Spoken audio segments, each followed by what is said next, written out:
સુરતના સચિન મગદલ્લા હાઈવે પર સ્કૂલવાન પલટી મારતા વિદ્યાર્થિનીનું મોત નીપજ્યું છે। અકસ્માતમાં 4 વિદ્યાર્થી ગંભીર રીતે ઘાયલ થયા છે।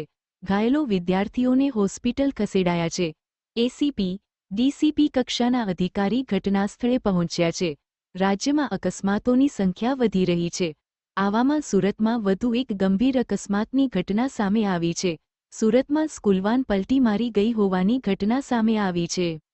સુરતના સચિન મગદલ્લા હાઈવે પર સ્કૂલવાન પલટી મારતા વિદ્યાર્થિનીનું મોત નીપજ્યું છે। અકસ્માતમાં 4 વિદ્યાર્થી ગંભીર રીતે ઘાયલ થતા હોસ્પિટલમાં સારવાર અર્થે હોસ્પિટલ ખસેડાયા છે। સમગ્ર ઘટનાની જાણ થતાં એસીપી, ડીસીપી કક્ષાના અધિકારીનો કાફલો ઘટનાસ્થળે પહોંચી આવ્યો હતો। અનેક વખત બેફામ અને બેદરકારીપૂર્વક વાહન ચલાવવાના ગંભીર પરિણામો સામે આવી ચૂક્યા છે। જ્યારે ઘણી વખત સ્કૂલ વાહનને અકસ્માત નડ્યો હોવાની ઘટના પણ બની ચૂકી છે।